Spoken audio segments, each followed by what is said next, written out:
Hello everyone, hello and welcome back to our channel. आज की video में हम अपने linear equation in two variables वाले चैप्टर को कंटिन्यू करने वाले हैं। लास्ट की वीडियोस में आपने देखा हम लोग अपनी एनसीईआरटी एग्जाम्पलर की एक्सरसाइजेस कर रहे थे। लास्ट वीडियो में हमने अपनी थर्ड एक्सरसाइज 3.3 कंप्लीट कर ली थी। आज की वीडियो में हम long answer type questions which is exercise 3.4 वो करने वाले हैं। तो लॉन्ग आंसर टाइप क्वेश्चंस में आपके word problems, graph based question, सारी चीजें कवर होंगी। बिफोर स्टार्टिंग आई होप आपने हमारी लास्ट की वीडियो देखी है। If not all the videos of this chapter, at least last वाली वीडियो देखी है, बिकॉज एक्सरसाइज 3.3 दो पार्ट्स में बनाई थी मैंने, एंड जो सेकंड पार्ट है उसका, जो लास्ट वीडियो है इसके, उसके अंदर हमने वर्ड प्रॉब्लम्स किए थे बहुत अच्छे अच्छे। तो अगर आपने वो वीडियो देखी है तो आपको यहाँ पर क्वेश्चंस इजीली समझ में आएंगे और जल्दी आप ग्रास्प कर पाओगे, ठीक है। क्योंकि लॉन्ग आंसर टाइप क्वेश्चंस में मेनली लास्ट के क्वेश्चंस तो इस एक्सरसाइज में भी बहुत मतलब थोड़े से लंबे वाले वर्ड प्रॉब्लम्स ही है। So let's start with our exercise. इस एक्सरसाइज में अराउंड 13 क्वेश्चन है। 13 में से आप मान के चलो शुरू के 2-3 क्वेश्चन ग्राफ के ऊपर है, बाकी rest of the question are word problems only, ठीक है। And I am making this assumption कि आप लोगों को अब तक इक्वेशन सॉल्व करनी आ गई है। तो हम लोग मेनली इक्वेशंस बनाएंगे एंड देन आपको वीडियो पॉज करके इक्वेशन सॉल्व करनी है एंड आंसर अपना क्रॉस चेक कर लेना है, ठीक है। In case you have any problems in solving the equation, या फिर आप चाहते हो कि आपको एक रिवीजन वीडियो चाहिए, तो वो भी आप नीचे कमेंट सेक्शन में बता सकते हैं, so that we can post that as well for you. So let's start with our today's video and let's start with the exercise 3.4। So first question देखिए, फर्स्ट, सेकंड और थर्ड क्वेश्चन आपका graph के ऊपर है। Fourth question से आपका word problems start हो जाएंगे। तो फर्स्ट क्वेश्चन क्या बोल रहा है, सॉल्व करने pair of equations graphically. Graphically का मतलब क्या है, आपको पहले ग्राफ मतलब इक्वेशन प्लॉट करनी है और फिर देखना है। सॉल्व करने का मतलब क्या है, मोस्ट ऑफ द टाइम जब आप ग्राफ बनाओगे तो इक्वेशंस एक पॉइंट पर इंटरसेक्ट कर रही होंगी, यानी कि यूनिक सॉल्यूशन वाला सिनेरियो बन रहा होगा। आप लोग वो जो हमने रेशियो वाला तरीका देखा था कि a1/a2, b1/b2, c1/c2 निकालेंगे। अगर तीनों में से तीनों भी क्या, अगर a1/a2 ही b1/b2 के इक्वल नहीं होगा तो यूनिक सॉल्यूशन वाली सिनेरियो बनती है, ठीक है। उससे भी आप एक बार क्रॉस चेक कर सकते हो अपना आंसर। तो ग्राफिकली सॉल्व करने के लिए क्या करना है, दोनों इक्वेशंस को पहले प्लॉट करो, ठीक है। इस इक्वेशन को प्लॉट करने के लिए फिर से सेम काम करना है जो लास्ट एक्सरसाइज में किया था। x और y की कुछ कुछ वैल्यू लेनी है। जब x 0 है, हमेशा किसी भी लाइन का ग्राफ प्लॉट करने के लिए क्या है, एक चीज याद रखनी है, क्या आपको वो दोनों पॉइंट्स पता होने चाहिए जहां पे वो लाइन x और y एक्सिस को कट करेगी। यानी कि एक बार x को 0 रखना है, एक बार y को 0 रखना है। जब x 0 रखोगे तो y कितना आएगा 6, y 0 रखोगे तो x कितना आएगा 3। इन पॉइंट्स को कुछ कुछ नाम देना है। लेट सपोज ये पॉइंट b है, ये पॉइंट a है। फिर इस वाली इक्वेशन के लिए सेम काम करो, x और y की फिर से एक बार x 0 लो, y कितना आया 2, y 0 लो, x कितना आया -1। चारों पॉइंट्स अलग अलग हैं, इनको आप कुछ अलग नाम दे दो। ये हो गया पॉइंट सी, ये हो गया पॉइंट डी, ठीक है। अब अपनी इक्वेशन प्लॉट करते हैं, ठीक है। तो इक्वेशन जब आप प्लॉट करोगे ग्राफ के ऊपर तो इक्वेशन कैसी आएगी, आपका जो ए वाला पॉइंट है, ए कौन सा पॉइंट है 3,0। यहाँ पे मान लो हो गया आपका 3, थोड़ी दूर ना आते ताकि आपको समझ में आए, थोड़ा ग्राफ क्लियर बनाना है हमेशा, तभी समझ में आएगा। ये पॉइंट हो गया आपका 3,0, इसको बोल दिया पॉइंट ए। बी कौन सा था 0,6, ये हो गया 0,6, इसको बोल दिया पॉइंट बी। तो इन दोनों लाइंस को अगर ज्वाइन कर दोगे तो पहली वाली लाइन का ग्राफ बन गया, जो ये फर्स्ट लाइन है। सेकेंड लाइन का ग्राफ कहाँ बन रहा है, 0,2 पर जाओ, 0,2 ये रहा, और कहाँ जाना है -1,0 पे, यानी कि इधर -1,0। आप देखो आपका ग्राफ कहीं इस पॉइंट पर टच कर रहा होगा, ठीक है। अब अगर आप ग्राफिकली निकालोगे तो ग्राफिकली सॉल्व करने का मतलब क्या है, आपको ग्राफ पेपर मिलेगा, ग्राफ पेपर पे आप लाइंस प्लॉट करोगे। अगर आपने एक्यूरेट स्केल लेकर ग्राफ प्लॉट किया है तो आपको इस पॉइंट के कोऑर्डिनेट्स मिल जाएंगे वहां पे ग्राफ से, ठीक है। और क्या कर सकते हो, वरना इक्वेशन सॉल्व करनी आती है, इक्वेशन सॉल्व करके एक बार क्रॉस चेक कर सकते हो आंसर। तो ये वाला पॉइंट क्या आएगा, ये वाले पॉइंट के कोऑर्डिनेट्स आएंगे आपके 1,4, ठीक है। तो पहली बात तो इक्वेशन मतलब इक्वेशन का सॉल्यूशन क्या है, सॉल्व करनी थी। इक्वेशन का सॉल्यूशन क्या है, x की वैल्यू 1, y की वैल्यू 4, एक ही पॉइंट पे क्रॉस कर रही है, इंटरसेक्ट कर रही है दोनों, यानी कि यूनिक सॉल्यूशन है। नेक्स्ट क्या बोला है, find the ratio of the areas of the two triangles formed by the lines representing these equations with x axis and lines with the y axis. मतलब देखो दो ट्राइंगल बन रहे हैं, x एक्सिस के साथ कौन सा ट्राइंगल बनेगा, ये वाला, और y एक्सिस के साथ कौन सा ट्राइंगल बनेगा, उसको दूसरे कलर से हाईलाइट कर लेते हैं, ये वाला, ठीक है। तो क्या करना है, दोनों का रेशोज का एरियाज का रेशो निकालना है। तो अगर आपने पॉइंट्स नेम किए, इस पॉइंट को बोल देते हैं ई, ये बोल देते हैं सी। तो ए सी ई वाले ट्राइंगल का एरिया कितना होगा, half into base into height. Base कितना है इसका 4 और हाइट कितनी है, हाइट भी आपकी हो जाएगी 4। तो इसका एरिया कितना आया 8। सिमिलरली अगर ये पॉइंट बी है, ये पॉइंट हो जाएगा आपका डी। बी डी ई वाले ट्राइंगल का एरिया निकालोगे तो कितना आएगा, half into base into height. Half into base कितना है, ये लेंथ 4 और हाइट कितनी है, ये लेंथ 1। तो इसका एरिया कितना आया 2। ठीक है। रेशो का ऑर्डर याद रखना है जब भी रेशो निकालोगे। तो पहले कौन सा वाला लेना है, जो एक्स एक्सिस के साथ बन रहा है ट्राइंगल, यानी कि ए ई सी वाला एरिया। तो इन दोनों को डिवाइड करो, 8/2 कितना आया 4:1 का रेशो आपका आ गया एरियाज का। ठीक है। क्वेश्चन नंबर 2 क्या बोल रहा है, डिटरमाइन ग्राफिकली। अगेन सेम काम करना है, ग्राफिकली डिटरमाइन करना है vertices of the triangle formed by the lines. 3 line given है, सेम काम करो। देखो x की वैल्यू एक बार 0 लो, y की वैल्यू 0 लो, पॉइंट्स प्लॉट करो, इक्वेशन मतलब लाइन बनाओ ग्राफ में, आपको पॉइंट ऑफ इंटरसेक्शन मिल जाएंगे। तो क्या करना है, टेबल इसी ऑर्डर में बना रहे हैं कि ये पहली लाइन के लिए पहला टेबल है एक्स वाई, 3 पॉइंट्स लेते हैं, एक्स की वैल्यू 0, वाई की वैल्यू 0, एक्स की वैल्यू 1, वाई की वैल्यू 1, एक्स की वैल्यू 2, वाई की वैल्यू 2। ठीक है। फिर दूसरी इक्वेशन के लिए देखो एक्स और वाई की वैल्यू लेते हैं 0, 0, 3, 1, 6 और 2। तीसरी के लिए जब करोगे सेम काम, इस वाली इक्वेशन के लिए, थर्ड इक्वेशन के लिए, इधर एक्स है इधर वाई, 0, 8, 4 लोगे तो 4, 8 लोगे तो 0। तीनों इक्वेशंस को प्लॉट करो with the help of these points. तो कैसे प्लॉट कर सकते हो, आप देख रहे हो तीनों में पहली 2 इक्वेशंस तो दोनों ओरिजिन से पास हो रही हैं। तो एक पॉइंट ये रहा 0,0, 1,1, 2,2। तो ये हो गई आपकी पहली इक्वेशन। ठीक है। 0,0 मार्क करने की आई होप जरूरत नहीं है, 1,1, 2,2 एंड सो ऑन, फिर 4,4 ऐसे करके। अब आप देखो यहाँ पर ये दूसरा पॉइंट क्या है, 3,1। तो 3,1 कहाँ आएगा आपका, कहीं यहाँ पर 3,1। तो ये लाइन एक दूसरी ऐसे बन गई, 6,2 फिर यहाँ पर है। ये वाली लाइन देखो कैसी है, 0,8। 0,8 कहाँ लाई करेगा, कहीं यहाँ पे। और 0,8 के बाद नेक्स्ट पॉइंट क्या है, 4,4। अब 4,4 पहली लाइन पे भी है, यहाँ पर अगर 4 लोगे तो 4 आएगा, फर्स्ट लाइन पे भी है और थर्ड लाइन पे भी है। यानी कि जो ये तीसरी वाली लाइन है, ये कहाँ इंटरसेक्ट कर रही होगी इसको, मतलब ग्राफ कैसा बनेगा आपका, कुछ इस प्रकार का ग्राफ बन रहा होगा। ये है आपकी लाइन नंबर 1, ये है लाइन नंबर 2 और ये है लाइन नंबर 3। कलर चेंज अगर मैं करके आपको दिखाऊं, ये है 1, ये है 3, ये है 2। 1 3 को कहाँ इंटरसेक्ट कर रही है, 1 3 को कहाँ इंटरसेक्ट कर रही है 4,4 पे। 2 3 को कहाँ इंटरसेक्ट कर रही है 6,2 पे। क्या बताना है, वर्टिसेस बताने थे उस ट्राइंगल के, कौन सा ट्राइंगल बना रहे हैं ये तीनों मिलकर के, ये वाला ट्राइंगल बना रहे होंगे। तो इस ट्राइंगल के वर्टिसेस के कोऑर्डिनेट्स क्या है, आपका 0,0, 4,4 एंड 6,2। ठीक है। आई होप क्लियर हो गई होंगी चीजें यहां तक। थर्ड क्वेश्चन में देखो सेम काम करना है। थर्ड क्वेश्चन आप खुद ट्राई कर सकते हो एक बार। सेम काम करना है, ग्राफ प्लॉट करना है पहले इक्वेशन का। 2 इक्वेशन गिवन है, 3 इक्वेशन गिवन है। तो थर्ड वाले ग्राफ में देखो बहुत ही थर्ड वाले क्वेश्चन में बहुत ही आसान से ग्राफ बनेगा।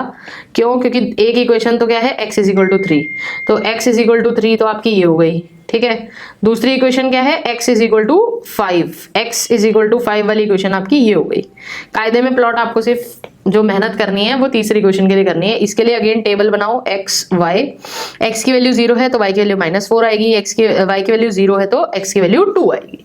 इसको जब आप प्लॉट करोगे तो इक्वेशन कैसे प्लॉट होगी, कुछ इस प्रकार से इक्वेशन प्लॉट होगी। तो ये इसको कहाँ इंटरसेक्ट करेगी, इसमें x की वैल्यू 5 रखो और एक बार x की वैल्यू 3 रखो। x की वैल्यू 5 रखोगे तो y की वैल्यू आएगी 6, x की वैल्यू 3 रखोगे तो y की वैल्यू आएगी 2। तो ये पॉइंट क्या हो जाएगा 5,6, ये पॉइंट क्या हो जाएगा 3,2। ठीक है। ये पॉइंट क्या हो जाएगा, ये वाला पॉइंट जहां पर थर्ड वाली लाइन इंटरसेक्ट कर रही है 2,0। ठीक है। क्या बताना था, एरिया ऑफ द क्वाड्रिलेटरल बताना है formed by the lines in the x axis. कौन सा क्वाड्रिलेटरल बन रहा है, ये वाला क्वाड्रिलेटरल बन रहा है।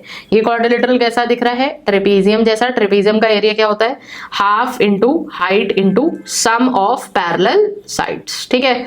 तो यहाँ पर हाइट कितनी हो जाएगी, ये लाइन यहाँ पर x वैल्यू 5 है, यहाँ पर 2 है, सॉरी 3 है, तो हाइट कितनी हो गई 2। और सम ऑफ पैरेलल साइड्स, एक पैरेलल साइड ये है 2 की लेंथ है जिसकी, एक पैरेलल साइड आपकी ये है जिसकी लेंथ 2 है, एक पैरेलल साइड ये है जिसकी लेंथ 6 है।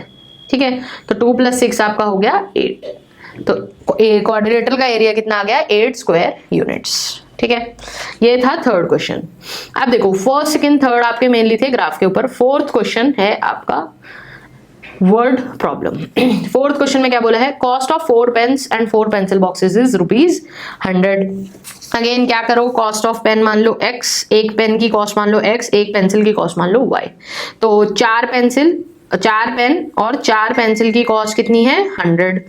3 times the cost of a pen, 3 times the cost of a pen is 15 more than the cost of a pencil box. एक पेंसिल बॉक्स की कॉस्ट थी y, उससे 15 ज्यादा है किसकी cost? 3 times the cost of a pen.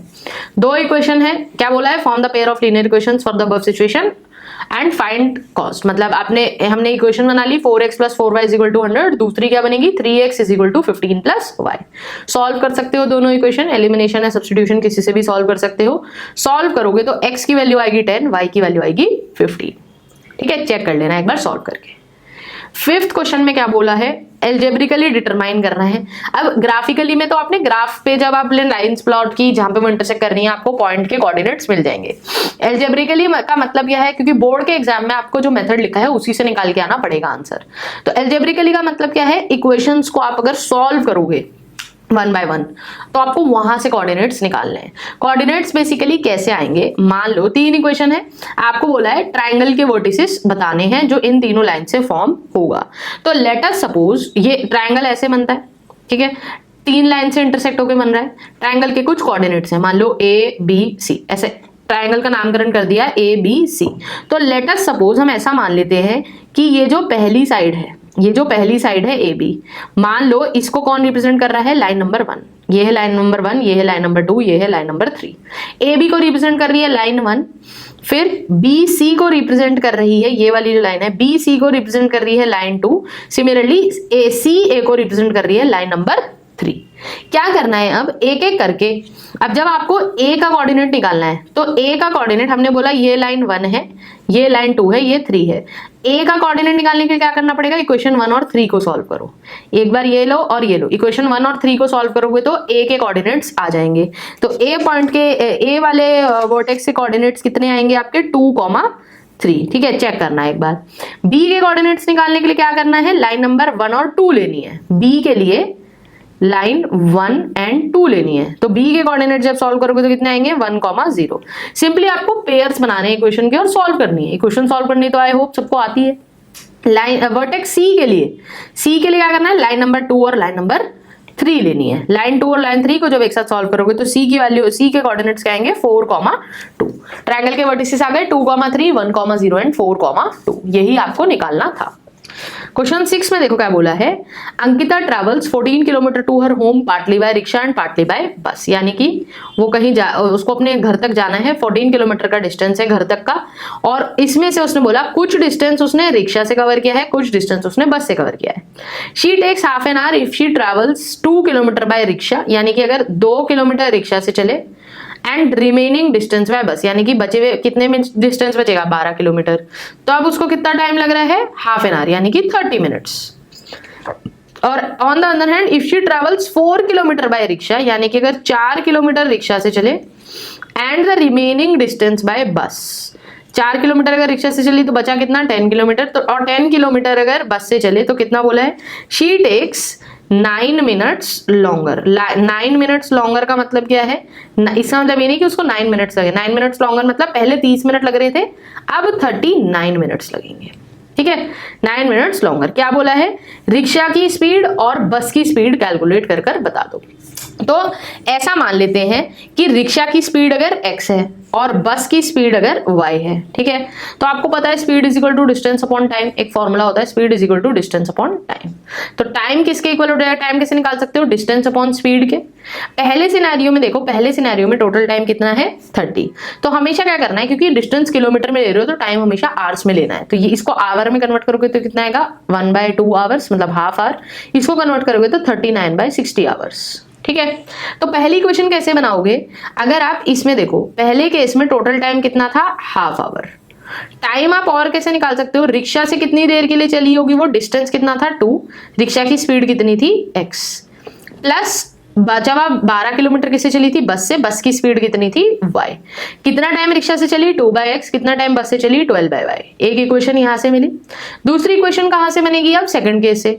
Total time कितना लगा था 39/60 आवर्स, कितना डिस्टेंस रिक्शा से चली 4 से, कितनी स्पीड से x से, तो रिक्शा कितने टाइम के लिए चली 4/x, बस कितने टाइम के लिए चली 10/y। अब यहां पर अगर आपको याद हो, जब हम अपने पिछली वाली एक्सरसाइज कर रहे थे तो मैंने डिस्कस करा था, जब भी कोई आपको इस टाइप की इक्वेशंस मिल जाए जहां पे 1/x 1/y है, एलसीएम लेके सॉल्व करने की कोशिश करोगे तो सॉल्व नहीं होगा, क्योंकि x y आ जाएगा। इस टाइप के क्वेश्चंस में क्या करना है, थोड़ी देर के लिए ऐसा मानना है कि 1/x को आप u ले लो, 1/y को आप v ले लो। तो इक्वेशन देखो कैसे सिंप्लीफाई होगी, 1/2 = 2x + 12v, sorry 2u + 12v। Second equation क्या हो जाएगी, 39/60 = 4u + 10v। u और v में दो इक्वेशन है, u और v की वैल्यू आ जाएगी, तो इक्वेशन सॉल्व करनी है, इक्वेशन सॉल्व करना आता है। u और v की वैल्यू लिख लो, u की वैल्यू आएगी 1/10 और v की वैल्यू आएगी आपकी यहां पर इस केस में v आ जाएगा आपका 1/40। ठीक है, चेक कर लेना। तो x की वैल्यू कितनी आ जाएगी 10 km/h और y की वैल्यू कितनी आ जाएगी 40 km/h। रिक्शा की स्पीड कितनी आई 10 km/h, बस की स्पीड कितनी आई 40 km/h। इस टाइप के क्वेश्चंस को ऐसे करना आपको पड़ेगा। नेक्स्ट क्वेश्चन देखो, क्वेश्चन नंबर 7 में क्या बोला है, person rowing at the speed of 5 km/h in still water takes thrice as much time in going 40 km upstream as in going 40 km downstream। एक बात क्या याद रखनी है, ये चीज यूनिवर्सली एप्लीकेबल है, हमेशा याद रखनी है इस टाइप के क्वेश्चंस में, इसको इंपॉर्टेंट मार्क कर लो। अपस्ट्रीम में, अपस्ट्रीम का मतलब क्या है कि आप अगेंस्ट द वाटर करंट जा रहे हो, ऐसा याद रखना। ठीक है, तो पानी की कुछ स्पीड है, पानी की कुछ स्पीड है, रिवर की कुछ स्पीड है r, और आपकी बोट की कुछ स्पीड है मान लो v। ठीक है, तो अपस्ट्रीम में क्या होता है, जो रिजल्टेंट स्पीड है जिससे आपकी बोट चलेगी वो क्या हो जाएगी v - r, और डाउनस्ट्रीम में क्या होगा v + r। बस एक ये चीज याद रखनी है। तो माइनस प्लस साइन कैसे याद रखना है, अपस्ट्रीम में माइनस साइन आएगा और डाउनस्ट्रीम में प्लस साइन आएगा। ठीक है, क्या बोला है कि 5 km/h तो स्टिल वाटर में थी स्पीड। स्टिल वाटर का मतलब क्या है कि v की वैल्यू गिवन है। ठीक है, स्टिल वाटर में 5 km/h से चल रही थी, आपको बोला है स्पीड ऑफ द स्ट्रीम निकालनी। मान लो स्ट्रीम की स्पीड x है, अगर 5 km/h से स्टिल में चल रही है, x स्पीड है आपकी स्ट्रीम की, मतलब पानी की, रिवर की। अब स्ट्रीम में स्पीड कितनी हो जाएगी आपकी 5 - x, और डाउन स्ट्रीम में स्पीड कितनी हो जाएगी 5 + x। पहली चीज, ठीक है, क्या बोला है कि अब जब स्टिल वाटर में वो रो कर रहा है, person rowing at the rate of 5 km/h in still water takes thrice as much time, मतलब मान लो कुछ डिस्टेंस कवर करना है आपको। ठीक है, अच्छा 40 किलोमीटर गिवन है, जितना अपस्ट्रीम जा रहे हो उतना ही डाउनस्ट्रीम आओगे, मतलब स्टिल वाटर में भी उतना ही डिस्टेंस कवर करा होगा। तो डिस्टेंस कितना कवर कर रहे हो 40 किलोमीटर का। ठीक है, तो स्टिल वाटर में जाने के लिए कितना टाइम लगा होगा, क्या बोला है, स्टिल वाटर में जाने के लिए speed is equal to, again speed is equal to distance upon time use करना है, time is equal to distance upon speed. ठीक है, ये फॉर्मूला यूज करेंगे, time is equal to distance upon speed. तो स्टिल वाटर में कितना time लगा होगा, डिस्टेंस था 40 डिवाइडेड बाई स्पीड थी आपकी 5। ठीक, आपको क्या बोला है, thrice as much time in going 40 km upstream as in going 40 km downstream। Upstream जाने के लिए कितना टाइम लगा होगा 40/5 - x, और डाउनस्ट्रीम जाने के लिए कितना टाइम लगा होगा 40/5 + x। ठीक है, मैंने आपको बता दिया अपस्ट्रीम और डाउनस्ट्रीम के लिए ये स्पीड याद रखनी है v - x and v + x, या रिवर स्ट्रीम जो भी है, जैसे भी याद रखना है। अपस्ट्रीम और डाउनस्ट्रीम के लिए बस ये दोनों चीजें याद रखना, तो आपके सारे क्वेश्चंस हो जाएंगे। अपस्ट्रीम डाउनस्ट्रीम वाला एक क्वेश्चन जरूर मिलेगा पेपर के अंदर। ठीक है, तो ये टाइम निकल गया अपस्ट्रीम डाउनस्ट्रीम और स्टिल वाटर का। इक्वेशन कैसे बनेगी, अब आपको क्या बोला है कि उसको thrice as much time in going upstream as in going downstream, मतलब डाउनस्ट्रीम जाने के लिए उसको जितना टाइम लगा डाउनस्ट्रीम का 3 गुना टाइम लगा होगा अपस्ट्रीम जाने के लिए, यानी कि T upstream is equal to thrice of T downstream। यही बोल रहा है thrice as much time as in going 40 km downstream। T up की इक्वेशन आपके पास है 40/5 - x, is equal to 3 into t, downstream की इक्वेशन आपके पास है 40/5 प्लस एक्स। आपने सब्स्टिट्यूट करा, क्रॉस मल्टीप्लाई करो, इक्वेशन सिंप्लीफाई करो, इक्वेशन क्या बनेगी 5 plus x is equal to 15 minus 3x, इस टाइप की आपकी इक्वेशन बनेगी। इसको सिंप्लीफाई करोगे तो आएगा 4x is equal to 10, x की वैल्यू आ जाएगी 2.5 किलोमीटर पर आवर, यानी कि रिवर कितनी स्पीड से फ्लो कर रही है 2.5 किलोमीटर पर आवर से, जो आपको कैलकुलेट करना था। ठीक है, तो इस अपस्ट्रीम डाउनस्ट्रीम बोर्ड वाले प्रॉब्लम्स में बस ये अपस्ट्रीम डाउनस्ट्रीम वाला याद रखना, अपस्ट्रीम में स्पीड हो जाएगी v माइनस आर, डाउनस्ट्रीम हो जाएगी v प्लस आर। ठीक है, नेक्स्ट क्वेश्चन करते हैं, क्वेश्चन नंबर 8। क्वेश्चन नंबर 8 देखो सिमिलर है, अपस्ट्रीम डाउनस्ट्रीम के ऊपर ही है। क्या बोल रहे हैं, motor boat can travel 30 kilometre upstream and 28 kilometre downstream in 7 hours. मतलब 30 किलोमीटर अपस्ट्रीम जाने के लिए और 28 किलोमीटर डाउनस्ट्रीम आने के लिए 7 घंटे लग रहे हैं। It can travel 21 kilometre upstream and return in 5 hours. Return in 5 hours का मतलब क्या है, आप गए 21 किलोमीटर ऊपर गए अपस्ट्रीम, तो वापस जब आओगे तो मतलब आप डाउनस्ट्रीम आ रहे हो, रिटर्न होने में उसको 5 घंटे लग रहे हैं, मतलब डाउनस्ट्रीम आने में 5 घंटे लग रहे हैं। क्या बोला है, find the speed of boat in still water and speed of the stream. तो मान लो speed of boat in still water है u और स्पीड ऑफ स्ट्रीम है v, u और v की वैल्यू फाइंड आउट करनी है। तो लीनियर इक्वेशंस बनानी पड़ेंगी, ये वाली चीजें यूज करके इक्वेशन को सॉल्व करेंगे, u v की वैल्यू आ जाएगी। तो अब ये बताने की आई होप जरूरत नहीं होगी अपस्ट्रीम में स्पीड कितनी हो जाएगी बोट की u माइनस वी, और डाउनस्ट्रीम में कितनी हो जाएगी u प्लस वी। ठीक है, अपस्ट्रीम जाने के लिए पहले ये वाला केस की बात करते हैं। 30 किलोमीटर अपस्ट्रीम जाने में कितना टाइम लगेगा, time is equal to distance upon speed. ठीक है, तो 30 किलोमीटर अपस्ट्रीम जाने में टाइम कितना लगेगा 30/u minus v. 30 kilometre 28 kilometre downstream आने में टाइम कितना लगेगा, 7 घंटे लग रहे थे, और 30 किलोमीटर 28 किलोमीटर डाउनस्ट्रीम आने में कितना टाइम लगेगा 28/u plus v is equal to 7।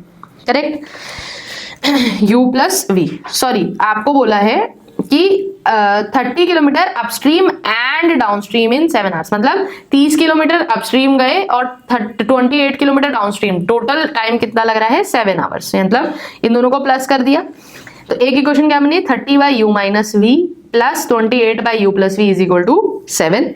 ठीक है, इसको अभी ऐसे ही रखते हैं। नेक्स्ट पार्ट में क्या बोला है कि 21 किलोमीटर अपस्ट्रीम, 21 किलोमीटर अपस्ट्रीम जाने में कितना टाइम लगेगा 21/u minus v and return in 5 hours, मतलब प्लस 21 किलोमीटर डाउनस्ट्रीम है u प्लस वी, कितना लगा टाइम 5 घंटे। दो इक्वेशन बन गई। देखो दो इक्वेशन कैसे बनी कि आपको 30 किलोमीटर ऊपर और 28 किलोमीटर नीचे आने में टोटल टाइम कितना लग रहा था 7 घंटे, फिर 21 किलोमीटर ऊपर और 21 किलोमीटर वापस नीचे आने में कितना टाइम लग रहा है टोटल 5 घंटे। एक इक्वेशन बनी 30/u minus v plus 28/u plus v is equal to 7, दूसरी बनी 21/u minus v plus 21/u plus v is equal to 5। ये दो इक्वेशन है, दो अननोन है, इनको मुझे सॉल्व करना है। क्वेश्चन आएगा अगर आप डायरेक्ट u प्लस वी और u माइनस वी को सॉल्व करने बैठे, एलसीएम लोगे u square minus v square हो जाएगा, स्क्वायर आ जाएगा, बहुत गंदी हो जाएगी इक्वेशन। कॉमन दिख रहा है, क्या करो u माइनस वी को x मानो, u प्लस वी को या u प्लस वी को x मानो और u माइनस वी को y मानो। ठीक है, सब्स्टिट्यूट करो, देखो इक्वेशन एकदम सिंपल बन जाएगी। 30y plus 28x is equal to 7 and 21y plus 21x is equal to 5। अब आप इन दोनों इक्वेशंस को इजीली सॉल्व कर सकते हो। तो इनको जब सॉल्व करोगे तो x की वैल्यू आएगी 1/6 और y की वैल्यू आएगी आपकी 1/14। x आ गया, y आ गया। अब आप u और v कैलकुलेट सिंपली कर सकते हो। तो u की वैल्यू आ जाएगी आपकी 10 और v की वैल्यू आएगी -4। माइनस साइन क्या शो कर रहा है कि स्ट्रीम, बेसिकली माइनस साइन इसलिए आ रहा है यहाँ पर कि स्ट्रीम जो है वो बोट के उल्टी डायरेक्शन में फ्लो कर रही होगी। ठीक है, तो v की वैल्यू आ गई -4। तो हमने u किसको लिया था, speed of boat in still water कितनी है 10 किलोमीटर पर आवर और speed of stream -4 kilometre per hour. ये था हमारा 8th क्वेश्चन। 9th में देखो क्या बोला है, a 2-digit number is obtained by either multiplying the sum of the digits by 8 and then subtracting 5 or by multiplying the difference of the digits by 16 and then adding 3। क्या कर रहे हैं, आपको 2 डिजिट बोले, 2 डिजिट नंबर आपको बनाना है। तो late us suppose जो वंस प्लेस पर जो डिजिट है उसको बोल दिया y। नंबर कैसा होता है, जैसे 10 है, ये वंस प्लेस होती है, ये टेंस प्लेस होती है। मान लो यहाँ पर डिजिट है x, यहाँ पर डिजिट है, यहाँ पर है x, यहाँ पे है y। नंबर क्या होगा 10x plus y। Correct. 2 digit number ऐसा होगा 10x प्लस वाई। हमने बोला कि पहला केस क्या बोल रहे हैं कि हम either multiplying the sum of digits क्या है 10x plus y, sorry x plus y, दोनों डिजिट्स के सम को अगर 8 से मल्टीप्लाई करें और फिर उसमें से 5 सब्ट्रैक्ट कर दें तो मुझे ये नंबर मिल रहा है। दूसरे केस में क्या बोला है कि और by multiplying the difference of the digits निकालो x माइनस वाई, उसको 16 से मल्टीप्लाई करो एंड देन एडिंग 3, उसमें 3 ऐड करो तो भी मुझे ये नंबर मिल रहा है। दो इक्वेशंस बन गई, दो अननोन है x और y, सॉल्व कर सकते हो। x और y के लिए सॉल्व करोगे जब तो x की वैल्यू आ जाएगी आपकी इस केस में 8 और y की वैल्यू आ जाएगी आपकी 3। 2 डिजिट नंबर पूछा है, 2 डिजिट नंबर क्या बनेगा 10x प्लस वाई यानी कि 83।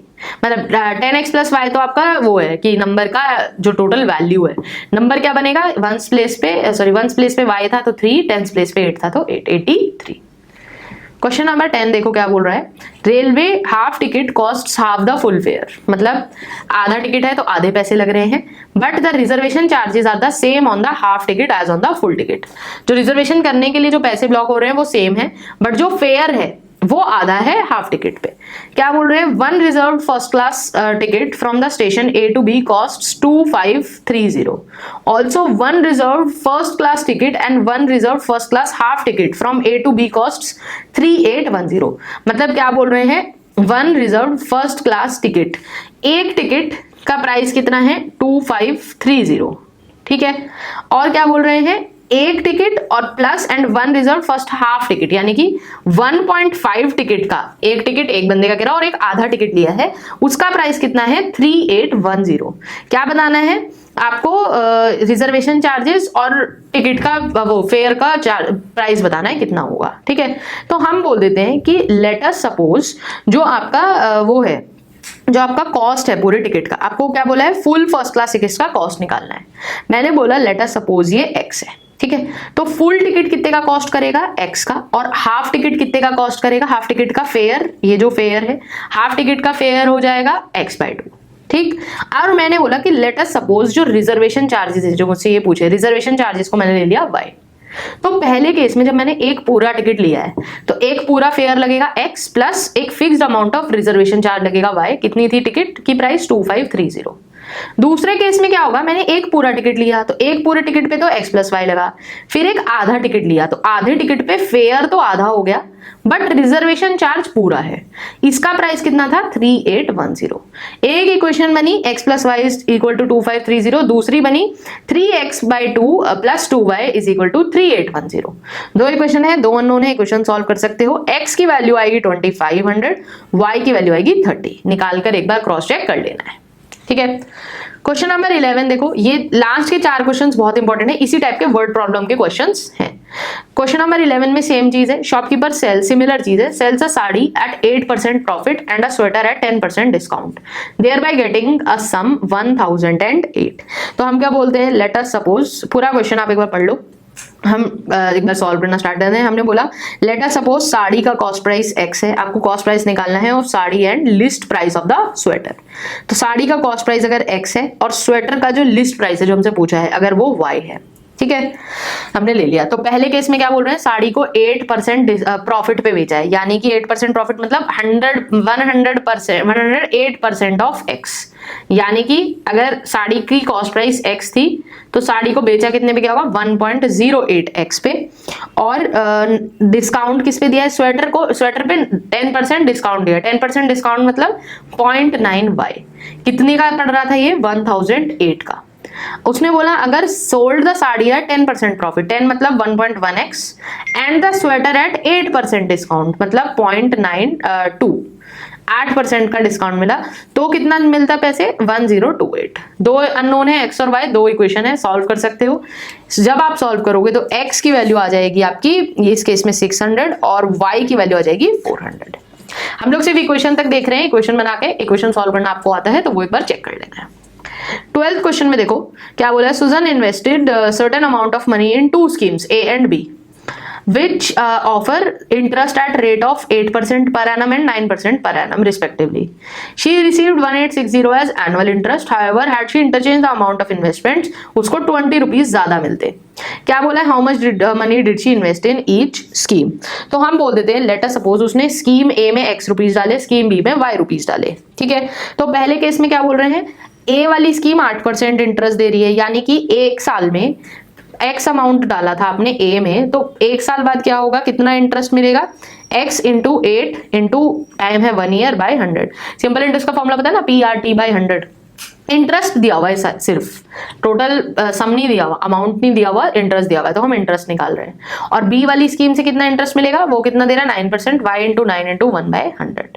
आपको बोला उसको टोटल कितना इंटरेस्ट मिला था 1860, यानी कि this should be equal to 1860. Case 2 में क्या बोला है कि अगर हम इंटरचेंज कर देते अमाउंट, यानी कि इस बार y डाला होता स्कीम में यानी कि 8% पे और x डाला होता 9% पे. ठीक है, तब उसको कितना इंटरेस्ट मिल रहा है, शी वुड हैव रिसीव्ड 20 मोर मतलब पहले 1860 मिल रहा था, अब 20 रुपए और ज्यादा मिल जाएंगे उससे, यानी कि 1880. दो इक्वेशन है, अगेन दो अननोन है, x और y सॉल्व कर सकते हो. अगर इक्वेशन चाहिए तो इसको जब सिंप्लीफाई करोगे तो बनेगा 8x plus 9y is equal to 186000.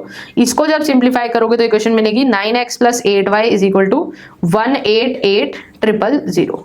ये दोनों इक्वेशंस को सॉल्व करना है. सॉल्व करोगे तो x और y की वैल्यू आएगी, x की वैल्यू आएगी 12000 और y की वैल्यू आ जाएगी आपकी 10000. ठीक है, स्कीम ए में सुजन ने 12000 रुपए डाले, स्कीम बी में 10000 डाले. याद रखना क्वेश्चन में एक और चीज क्या पूछ सकते थे कि उसके पास उसने टोटल कितना इन्वेस्टमेंट किया है, तो टोटल कितना किया है x प्लस वाई, यानी कि 22000. ठीक है, नेक्स्ट लास्ट क्वेश्चन देखो. लास्ट क्वेश्चन क्या बोल रहा है, Vijay had some bananas, he divided them into 2 lots A and B. He sold the first lot at, ये आप पढ़ लेना. निकालना क्या है हमको, find the total number of bananas he had. हम क्या बोल रहे हैं, A लॉट में x बनानास है, B लॉट में y बनानास है. ठीक है, ऐसा मान लेते हैं. पहले केस में क्या बोला है कि उसने फर्स्ट लॉट को 2 रुपए पे बेचा, 2 रुपए के 3 बनानास बेचे फर्स्ट लॉट में. ये ठीक है, x बनानास थे, यानी कि टोटल अमाउंट कितना मिला होगा उसको 2/3x. एक बनाना कितने का पड़ेगा, अगर 3 बनाना 2 रुपए के हैं, एक बनाना कितने का पड़ेगा 2/3 का. कितने थे x, तो 2/3 into x plus second lot at the rate of 1 पर बनाना, यानी कि 1 rupees into y, got total of 400. If he had sold the first lot at the rate of 1 per banana, यानी कि x1 into x plus second at the rate of ₹4 for 5 bananas, मतलब 5 बनाना अगर 4 रुपए के हैं, a कितने का होगा 4/5 का, तो 4/5 इंटू कितने थे y.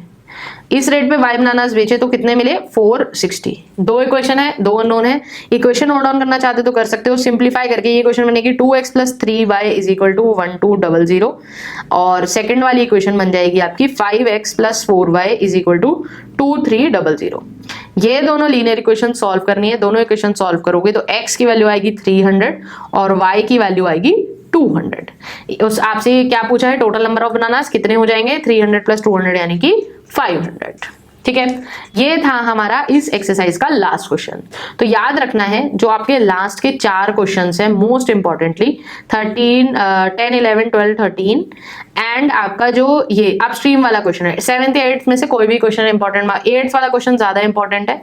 उसमें जो ये टोटल वाली चीज है, इस टाइप का क्वेश्चन ज्यादा बार आया है बोर्ड एग्जाम में. ठीक है, ये वाले क्वेश्चंस मोस्ट इंपॉर्टेंट है. इसके ऊपर वाले क्वेश्चंस थोड़े बेसिक है, मतलब आप अंडरस्टैंडिंग साथ कर सकते हो, बट नीचे वाले क्वेश्चंस बहुत अच्छे हैं. इनको 3-4 बार करना तो थोड़ा आपको कॉन्फिडेंस आ जाएगा. So this was all about our today's video. यहाँ पर हमारा 4th एक्सरसाइज 3.4 भी ओवर होती है along with the chapter. NCERT exemplar की हमने चारों एक्सरसाइजेस कंप्लीट कर ली है. नेक्स्ट वीडियो में अब हम अपना अगले वाला चैप्टर स्टार्ट करेंगे. So if you found this content helpful then do like, share and subscribe to our channel. Thank you so much for watching the video. See you in the next video.